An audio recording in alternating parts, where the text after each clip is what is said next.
성경을 이사야 53장 1절에서 12절까지 말씀입니다.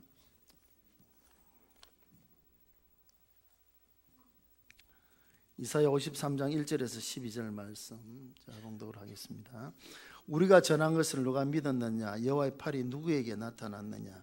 그는 주 앞에서 자라나기를 연한 순 같고 마른 땅에서 나온 뿌리 같아서 고운 모양도 없고 풍채도 없은즉 우리가 보기에 흠모할 만한 아름다운 것이 없도다.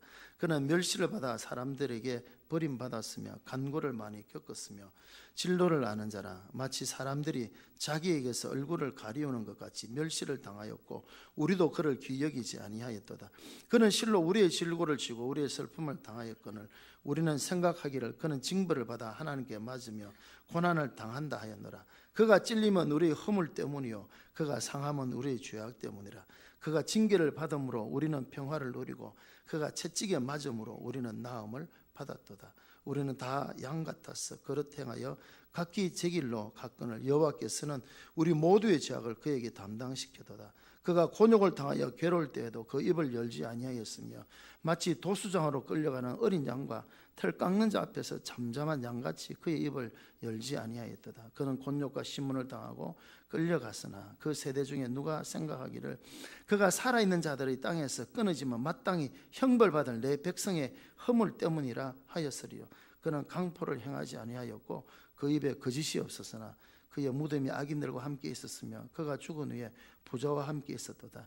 여호와께서 그에게 상함을 받게 하시기를 원하사 질고를 당하게 하셨은즉 그의 영혼을 속근제물로 드리게 이르면 그가 씨를 보게 되며 그의 날은 길 것이요 또 그의 손으로 여호와께서 기뻐하시는 뜻을 성취하리로다. 그가 자기 영혼에 수고한 것을 보고 만족하게 여길 것이라. 나의 어려운 종이 자기 지식으로 많은 사람을 어렵게 하며 또 그들의 죄악을 친히 담당하리로다.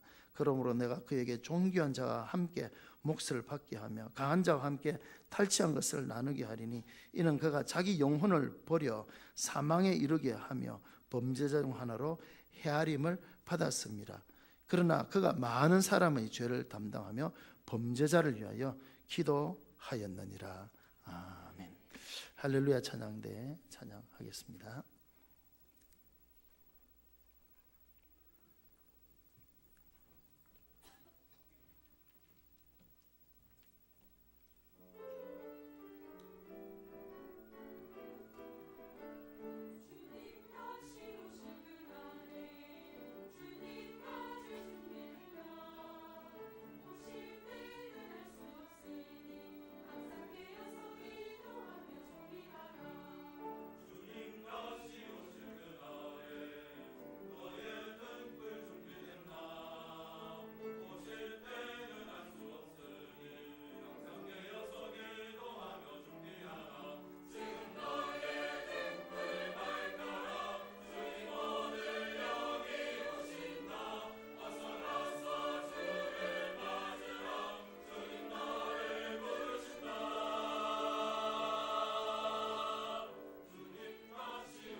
기도하겠습니다. 함께 하나님의 말씀을 전하고 듣습니다. 성령께서 이 가운데 함께해 주시고 전하는 자와 듣는 자가 함께 은혜 나누는 시간 되게 하여 주옵소서. 부족한 종을 세우셔서 하나님 붙들어 주시고 하나님의 말씀만 바르게 잘 전할 수 있도록 도와주시고 우리 모든 성도들도 이 시간 말씀에만 집중할 수 있도록 도와주옵소서. 예수님 이름으로 기도하옵나이다. 아멘. 오늘은 종려주일입니다. 예수님께서 고난받으시기 위해서 예루살렘으로 올라가신 날인데요. 예수님은 한 번도 타보지 않은 어린 나귀 새끼를 타시고 예루살렘으로 들어가십니다. 많은 사람들이 겉옷을 펴서 길에 펴며 또 종려나무 가지를 흔들면서 호산나로 찬송하였습니다. 호산나는 우리를 구원하여 주소서라는 그런 뜻을 가지고 있는데 그 호산나로 환호하였던 그 이스라엘 백성들의 그 마음의 호산나 구원은 예수님이 하나님께서 우리의 죄에서 우리를 구원하여 주실 그 구원과는 정다르게 그 당시 로마의 압제에서부터 고통받고 있으니까 그런 고통에서 풀어주고 먹고 사는 문제를 해결해 줄 그런 메시아만 그들은 기다리고 있었죠. 그래서 그들은 하루 만에 변했습니다. 열렬하게 환영하던 그들이 그 다음 날부터 바로 비난과 또 핍박하는 자들로 조롱하던 자들로 바뀌었던 것을 보게 됩니다. 우리가 먹고 사는 일도 물론 중요하지만 더 중요한 것은 우리의 죄를 사함받고 영원한 천국 갈 수 있는 이것만큼 더 중요한 것이 어디 있겠습니까? 예수님께서 이 땅에 오신 목적이 바로 그것이지 않습니까? 우리를 대신하여 고난받으시고 십자가에 죽으실 그 속죄를 위하여 그리고 이제 부활하여 이제 우리 영원한 산 소망이 되어 오셨는데요. 그 일을 앞두고 이제 예루살렘으로 마지막 들어갔습니다. 물론 예루살렘 처음 가신 것이 아닙니다. 여러 번 가셨지만 이제 이거 지금 들어가는 그 걸음은 다른 발걸음이죠. 십자가를 지시기 위해서 들어간 그 길입니다. 종려주일과 이제 다음 주일 부활주일 사이의 한 주간을 고난주간이라 이렇게 말합니다. 특별히 예수님께서 십자가를 앞두고 당하셨던 그 끔찍한 고난들을 우리가 생각하면서 신체적 고통뿐만 아니라 정신적인 고통 또 나중에는 십자가 위에서 하나님께 버림받는 그런 영적인 고통까지 우리 주님 받으셨습니다. 무시를 당하기도 하셨고 고통을 받으시기도 하셨고 하나님께로부터 버림받는 그 탄식 가운데 빠졌던 그 주님의 그 고난의 여정을 추적하는 그런 한 주간이 되어집니다. 그래서 고난주간은 우리 신앙의 꽃이라고 할 만큼 매우 중요한 그런 한 주간입니다. 왜냐하면 이 한 주간에 예수님의 고난과 죽으심 그리고 부활을 우리 이 한 주간에 우리가 지나가게 되기 때문에 참 중요한 날들이죠. 지난 40일 우리는 사순절 기간을 보내었고 지금도 마지막 보내고 있습니다. 우리는 특별히 이 사순절 기간 동안 성경을 함께 읽으면서 우리 사순절 기간을 보냈는데요. 사순절은 부활주일부터 거꾸로 세워서 40일째 되는 날부터 시작하는데 정확하게 말하면 46일째 전 날입니다. 왜냐하면 주일이 6번 들어가는데 주일은 사순절에 들어가지 않습니다. 왜냐하면 주일은 기쁨의 날이기 때문에 사순절에 해당되지 않죠. 그래서 46일 전인데 그날은 계산하면 항상 수요일이 되어집니다. 2월 중순쯤 이제 수요일이 되어지는데요. 그래서 항상 그 수요일을 제의 수요일이라 이렇게 부릅니다. 회개하는 날, 참회로 시작하는 날이기 때문에 그렇게 말하는데요. 처음에는 사순절이 40일이 아니었다고 합니다. 40시간만 이렇게 했는데 예수님의 시체가 무덤 속에 있었던 시간이 40시간으로 이렇게 추정하죠. 그래서 그 40시간을 이제 묵상하며 지난 것이 사순절의 시작이었고요. 삼식에 들어와서는 이제 6일간이 사순절로 이렇게 지켰다가 나중에는 이제 365일에 11절을 우리가 하자 그래서 36일을 사순절로 지켰다고 합니다. 그러다가 AD 731년 사르마니오 대제 때에 와서 이제 그게 나흘이 첨가되어져서 40일이 이제 사순절로 확정이 되어져서 지금도 그렇게 지켜오고 있습니다. 성경에서 40이라는 숫자는 단순한 40이 아니고요. 그 성경적인 의미는 준비입니다. 준비. 예수님께서 이제 공생의 사역을 시작하시기 전 세례 요한에게 세례를 받으시고 광야에서 40일 동안 금식하셨죠. 예수님 공생의 사역을 40일 동안 기도하며 준비하셨고 시내산에서 모세도 40일 동안 금식한 이후에 하나님의 계명받아 내려와서 이스라엘을 인도할 수 있었고요. 엘리야도 하나님의 산으로 가는 길에 40일간 금식하였고 이스라엘 백성들도 40년간 광야에서 훈련받고 난 뒤에 가나안 땅에 들어갈 수가 있었죠. 그래서 40이라는 이 기간은 단순한 숫자가 아니라 영적인 준비의 기간인 것을 우리가 보게 됩니다. 그래서 이 사순절은 우리가 부활절을 맞이하기 위하여서 철저히 우리를 준비하고 훈련시키는 그런 기간이 되어지는 것입니다. 사순절을 이미 이제 우리가 지나가고 있고요.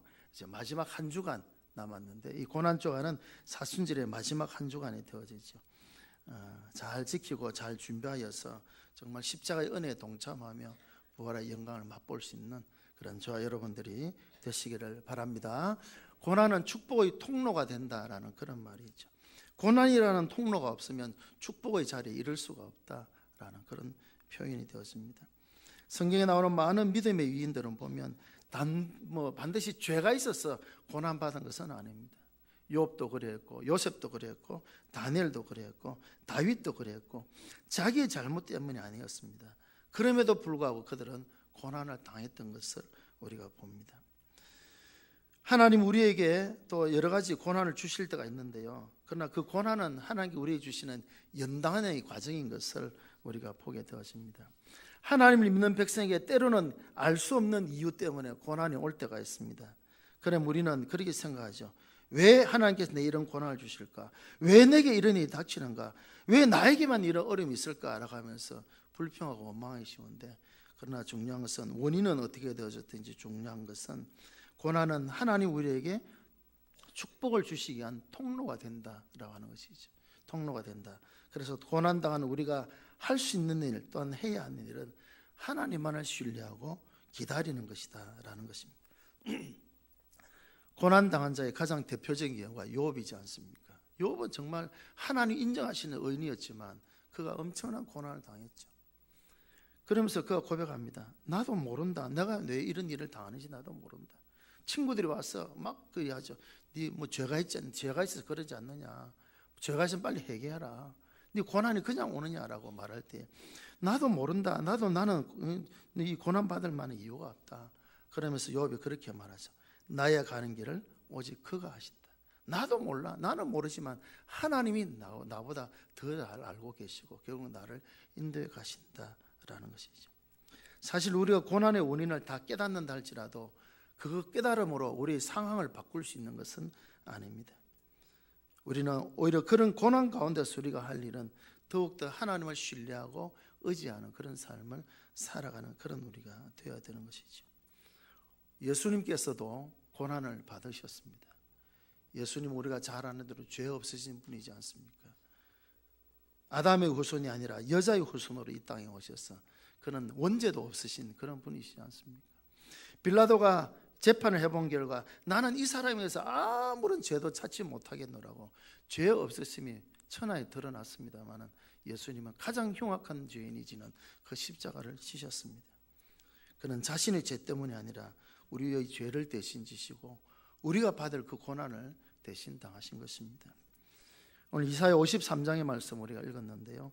이사야서에는 4번 종에 대한 노래가 나옵니다. 그 중에 이 이사야 53장에 나오는 종의 노래는 그 중에 최절정이 되어지는 고난받는 종에 대한 그런 설명이 나오고 있습니다. 이 고난받는 종이 누구냐라고 할 때에 처음엔 누군지 몰랐죠. 그러나 사도행전에 와서 보면 빌립이 에디오피아 내시 그 간다게에게 세례 베풀 때 그가 읽었던 구절이 이사야 53장이었습니다. 읽으면서 무슨 말인지를 모르는 거죠. 도대체 그가 누구냐라고 할 때 빌립이 그것을 통해서 예수님이 우리 대신 고난 자세히 설명을 해주죠. 그리고 그 믿음이 확인되어지자 세례를 베푸는 것을 우리가 보게 되어집니다.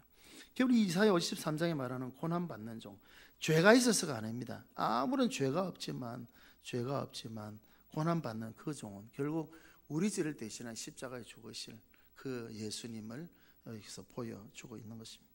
고난받는 예수님은 어떤 모습이었는가?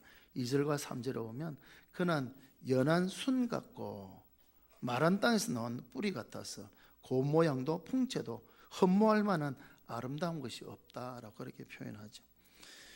연한 순이라는 것은 그 의미는 무엇인가 하면 이제 나무의 몸통이가 다 잘라져 버렸습니다. 잘라져 버렸는데 그 잘라진 틈에서 작은 순이 하나 올라온 것입니다.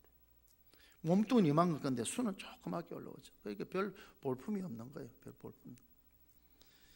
그러나 새순이 되어지죠. 연약한 순입니다만은, 약한 존재이지만, 그러나 그 연한 순 같지만 그분이 우리의 죄를 대신 지를 뿐인데, 그러다 보니까 고운 모양도 풍채도 없고 헐모하면 아름다운 것이 없죠. 사람이 기대할 만한 것이 아니라는 거죠. 그래서 처음에는 종려주일날 예수님이 나귀 타고 입성하실 때 막 호산나 하면서 환호하던 그들이 가만히 생각해 보니까 자기들이 기대와 다르거든요. 그러니까 자기들이 기대한 것과 같이 되지 아니하니까 어떻게 하면 그 다음부터 멸시하고 버리고 간고를 걷고 질고를 하고, 예수님은 그렇게 됐던 것을 우리가 보게 되었습니다. 예수님이 받으신 멸시, 사람들에게 실어버린 바 된 것, 그가 받으신 간고와 질고 다 우리를 위하여 대신 지신 바로 그런 것이지 않습니까? 히브리서 기자는 그래서 예수님에 대해 말씀하면서 우리 모든 연약함을 체휼하신 분이시다. 체휼이란 말은 직접 몸으로 다 겪었었단 말입니다. 그러니까 우리의 사정과 형편을 누구보다도 잘 아시는 것이죠. 멸시를 받으셨기 때문에 멸시받는 성도를 잘 알고 계십니다. 자기 스스로가 실어버림을 받았기 때문에 실어버림 받는 성도들의 그 고통을 우리 누구보다 잘 아십니다. 간고를 많이 겪었었기 때문에 간고를 겪는 성도들을 잘 알고 계시고, 질병의 고통까지도 다 지셨기 때문에 질병의 고통을 알고 있는 성도들의 그 마음을 다 아시는 것이죠. 사람들에게 무시를 당해 보셨기 때문에 믿음 때문에 무시당하는 성도들의 그 고통을 누구보다도 우리 주님이 잘 알고 계신 것입니다. 사람에게 귀임 여김을 받지 않는 자가 같이 되어졌기 때문에 사람들에게 귀중 여김 받지 못하는 성도들의 그 모습을 누구보다도 우리는 잘 아시는, 체휼하신 그런 분이십니다. 그 예수님이 고난을 받으셨습니다. 우리를 위하여, 다시 말하면 나를 위하여 그 고난 받으심을 우리가 기억을 해야 되는 것입니다. 그래서 오늘 이사야 53장은 그가 받으신 그 고난과 질고는 어떻게 되어졌습니까? 4절부터 보니까 그는 실로 우리의 질고를 지고 우리의 슬픔을 당하였다. 그래서 5절에 그가 찔림은 우리의 허물 때문이요 그가 상함은 우리의 죄악 때문이다. 다 우리의 죄악과 허물 때문인 것을 이렇게 말씀을 합니다. 그럼에도 불구하고 사람들은 뭐라고 말하는가 하면 4절에 보니까 우리는 생각하기를 그는 징벌을 받아 하나님께 맞으며 고난을 당한다 하였느라. 얼마나 어리석고 황당한 그런 생각입니까? 예수님이 고난당하시면 예수님 자신의 죄 때문에 징벌을 받고 고난받는 것이 아니다는 것이죠. 욥의 친구들이 욥을 향하여 말했던 것처럼 우리는 욥기서 읽어나가면서 욥의 친구들이 얼마나 어리석느냐는 것을 우리가 생각하면서 읽지 않습니까? 마찬가지입니다. 예수님의 고난받으시면 예수님 자신의 죄 때문이 아니라 우리의 질고, 우리의 슬픔, 또 우리의 허물, 우리의 죄악 때문에 당하신 고난이었다라는 것을 우리가 잘 기억을 해야 되는 것입니다. 특히 이런 고난 중 안에 이 주님의 은혜의 산을 우리가 묵상하지 않고 지나간다면 우리는 신앙의 가장 중요한 부분을 놓쳐버리게 되는 것입니다. 그래서 이번 고난 중 안에는 주님의 고난에 대한 정확한 답을 알고 그 답을 찾고 참 그 고난의 의미를 새기며 살아가는 이 한 주간이 되어져야 되는 것입니다. 예수님께서 우리를 대신하여 고난을 받으신 그 결과 어떻게 되어졌습니까? 6절 말씀. 그래서 이제 그가 징계를 받았기 때문에 우리는 평화를 누리고 그가 채찍에 맞았기 때문에 우리는 나음을 받았다라고 그렇게 성경은 말씀을 하고 있습니다. 평화를 누린다. 여기서 말하는 평화는 뭐 땅에 전쟁이 없고 그냥 화평한 그런 의미가 아니고 하나님과 사이에 협평화, 화평이 이루어졌다 이 말입니다. 하나님과 우리의 죄 때문에 하나님과 원수되었던 그런 우리가 하나님과 이제 평화를 누리게 되어졌다는 거죠. 하나님과 원수되어져서 영원한 지옥에 갈 수밖에 없는 그런 우리가 그 하나님 우리 사이를 가로막고 있던 저주의 그런 죄의 장막을 하나님 우리 주님 허물어 주심으로 하나님과 화목하게 되어져서 이제 우리가 하나님의 자녀가 되고 영원한 천국에 들어갈 수 있게 되었다는 것이죠. 우리가 나음을 입었다. 육체의 나음뿐만 아니라 우리 영적으로 우리 영혼의 그런 죄에서 우리 병든 우리 영혼이 나음을 입었다라는 그런 고백인 것을 우리가 보게 됩니다. 오늘은 종려주일이고 이번 한 주간은 고난주간을 우리가 맞이하게 됩니다. 고난은 축복의 통로라고 했습니다. 부활주일을 맞이하기 이전에 우리는 고난의 의미를 다시 한번 새기면서 바로 주님의 그 고난이 나의 고난이었다라는 그 고백이 있는 한 주간이 되어지므로 no cross, no crown. 십자가 없이는 영광을 얻을 수 없다 하는 것처럼 고난 주간 정말 그 의미를 새기면서 정말 하나님의 은혜를 다시 한번 묵상하는 그런 한 주간이 되어지기를 바랍니다. 그가 찔림은 우리의 허물 때문이요 그가 상함은 우리의 죄악 때문이라. 그가 징계를 받음으로 우리는 평화를 누리고 그가 채찍에 맞음으로 우리는 나음을 입었도다. 이 고난 받으신 그 예수님의 그 모습을 묵상하며 한 주간 은혜 있게 보내기를 바라고, 이 시간 이제 우리가 성찬식을 이제 거행합니다. 성찬 예식은 우리 주님께서 십자가에 못 박히시 전날 밤에 제자들과 함께 하셨던 그 마지막 성만찬, 우리를 위하여 찢기신 그 몸을 기념하며 또 흘리신 그 피를 기념하며 성찬식을 행하게 되었습니다. 복된 성찬의 예식이 되기를 바랍니다. 이 시간 우리 성찬 예식을 거행하도록 하겠습니다. 장로님들 준비해 주시기를 바라고, 준비해 주십시오. 고린도전서 11장 한 곳을 읽고 우리 성찬식을 거행하도록 하겠습니다.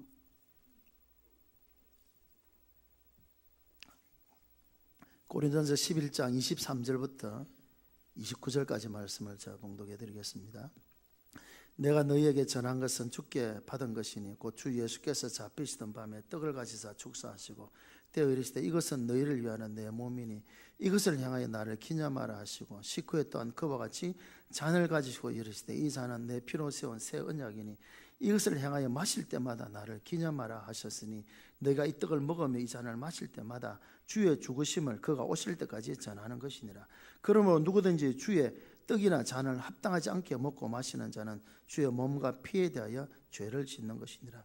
사람이 자기를 살피고 그 후에 이 떡을 먹고 이 잔을 마실지니 주의 몸을 분별하지 못하고 먹고 마시는 자는 자기의 죄를 먹고 마시는 것이니라. 아멘. 우리 예수님께서 잡히시던 날 전날 밤에 먼저 떡을 가지사 축사하시면서 이것은 너희를 위한 내 몸이다. 또 식후에 잔을 가지시고 나누시면서 이것은 내 피로 세운 새 언약이다 라고 그렇게 말씀하시면서 이것을 행하여 나를 기념하라 이렇게 말씀하셨습니다. 이제 우리가 떡과 잔을 나누는 것은 예수님의 살과 피를 기념하면서 우리가 나누는 것입니다. 천주교에서는 사제가 기도하는 순간 이것이 예수의 몸과 살로 변한다 그러죠. 이 화채설을 주장하는데 그것은 아닙니다. 또 어떤 곳에서는 공제설, 우리가 기도하는 순간 여기에 예수님이 함께 임재하신다라고 하진 합니다만 성경 우리에게 분명히 말씀하기를 이것을 향하여 기념하라 하십니다. 우리 떡과 잔은 예수님의 살과 피를 기념하는 것입니다. 기념하는 것은 그 의미를 새기는 것이고요, 그것을 잊지 않고 기억하는 것이 기념입니다. 무엇을 기념해야 됩니까? 예수님의 살과 피를 우리가 나누면서 우리를 위하여 살찌고 피 흘리신 그 주님의 은혜의 사랑을 우리가 기념해야 됩니다. 두 번째로는 한 피바다 한 몸 이룬, 그래서 예수 그리스도의 몸과 피를 함께 나눕니다. 그래서 우리가 한 몸임을 우리 다시 한번 확인해야 되고, 오늘도 말씀이 나온 것처럼 이 떡을 먹으며 이 잔을 마실 때마다 그의 죽으심을 그가 오실 때까지 이제 전하는 삶을 살아가는 그런 우리가 되어야 됩니다. 이런 의미를 새기면서 이 시간 우리 성찬 예식에 우리가 참여하도록 하겠습니다.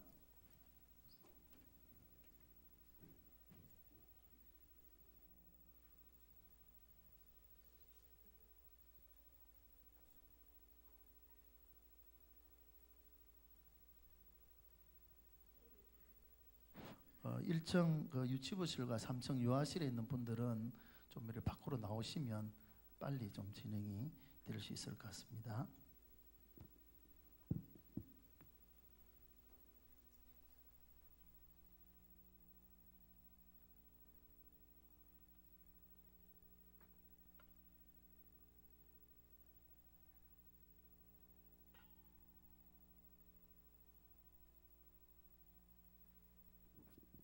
기도하겠습니다.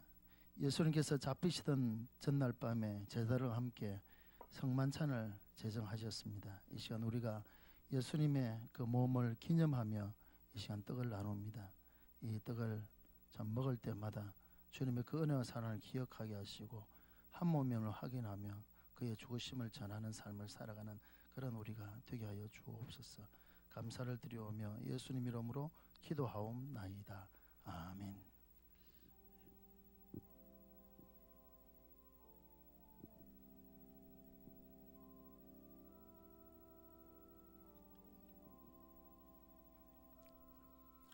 성찬에 참여하실 분들은 세례교인 이상 참여하게 됩니다. 오늘 세례 받으신 분들, 또 입교 서약하신 분들도 세례 참여할 수 있습니다. 예.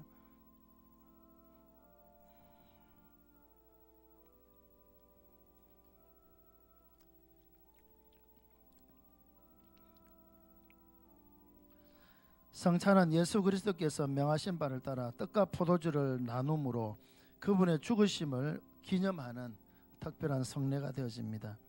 성찬에 합당하게 참여하는 자들은 주의 몸과 피를 먹고 마심으로 영적인 양식을 공급받고 은혜 가운데 성장하며 그들이 주님과 갖는 연합과 교제를 확신하고 하나님 향한 감사와 헌신뿐만 아니라 거룩한 몸의 지체들로서 한 몸됨으로 서로 사랑과 교제를 나누고 증거하는 그런 삶을 살아가야 됩니다. 성찬에 참여할 자는 세례교인 이상이어야 되고요, 또 입교인도 역시 마찬가지로 참여를 할 수가 있습니다. 성찬에 참여한 성도들은 성령 역사와 감화 아래서 자신의 죄를 대속하기 위하여 십자가를 지시고 구속하신 주 예수 그리스도의 은혜를 깊이 감사하는 동시에 또 그분과의 교제, 성도들 간의 교제, 또 그의 죽음의 심을 오실 때까지 전해야 된다는 것을 인식하면서 엄숙한 마음으로 성찬에 참여를 해야 됩니다.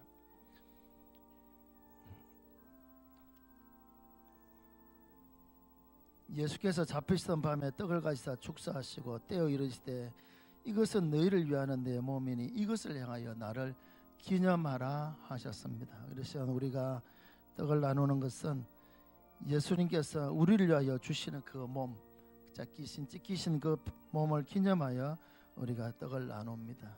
그 의미를 새기며 감사함으로 떡을 받으시기를 바랍니다.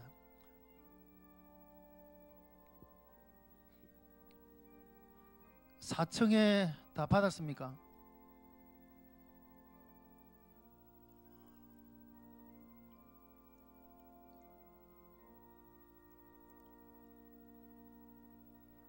세례 받으시고 또 입교하신 분들 가운데 아직 떡을 받지 못하신 분들은 손을 들어서 표시해 주시기 바랍니다.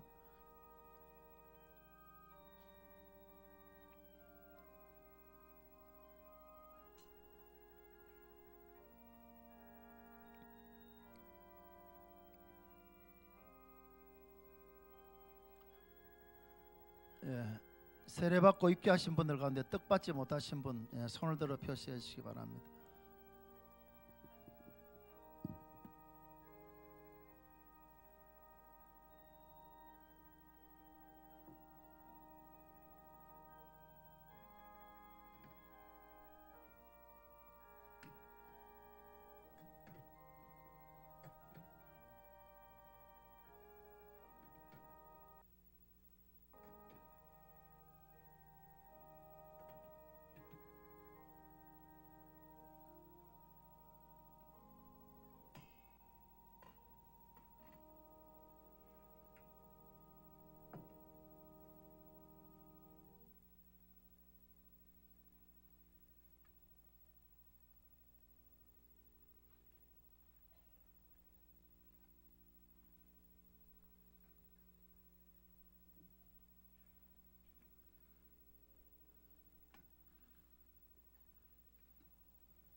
식후에 잔을 가지시고 또 이 잔은 피로 세운 새 언약이니 이를 행하여 마실 때마다 나를 기념하라 하셨습니다. 이 시간 함께 잔을 나누도록 하겠습니다. 기도하겠습니다.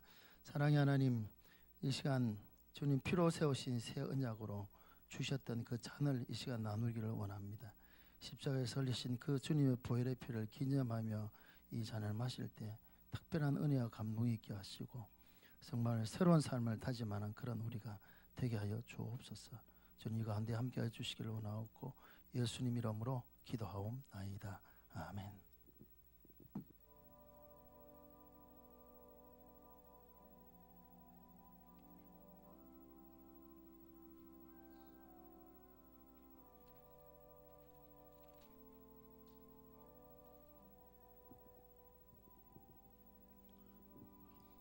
지금 우리가 잔을 나누는 것은 예수님께서 이 잔은 피로 세운 새 언약이라 말씀하셨습니다. 십자가에 설리신 그 보혈의 피를 기념하며 우리가 이 잔을 마시게 됩니다.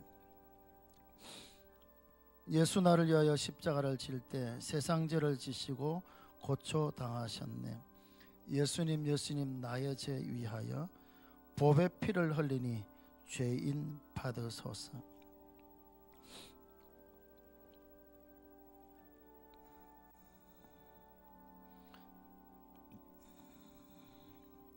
이 시간 우리가 잔을 나누는 것은 예수님의 십자가에 설리신 그 보혈을 기념하며 우리가 잔을 마십니다.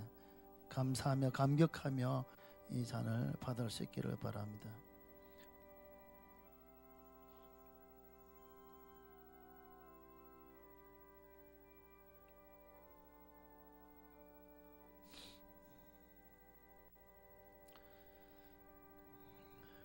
주 십자가를 지심으로 죄인을 구속하셨으니 그 피를 보고 믿는 자는 주님의 진노 면하겠네.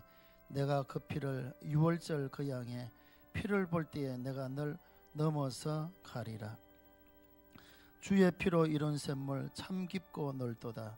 구원하신 크신 능력 다 찬송할지라. 찬송하세 주의 보혈 그 샘에 지금 나아가 죄 깊이 빠진 이 몸 그 피로 씻어 맑히네.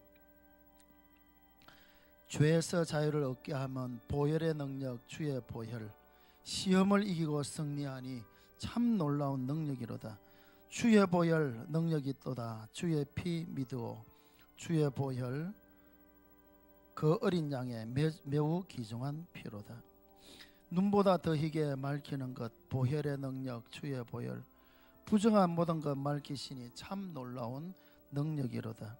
주의 보혈 능력이 또다. 주의 피 믿으오. 주의 보혈 그 어린 양의 매우 귀중한 피로다.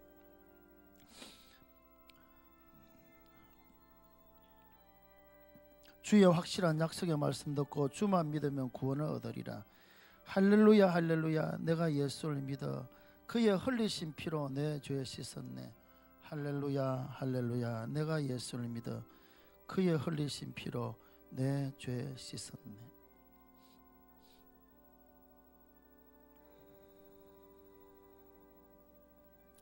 그 참혹한 십자가에 주 달려 흘린 피 샘물같이 널 흘러서 죄 씻어 주시네. 값없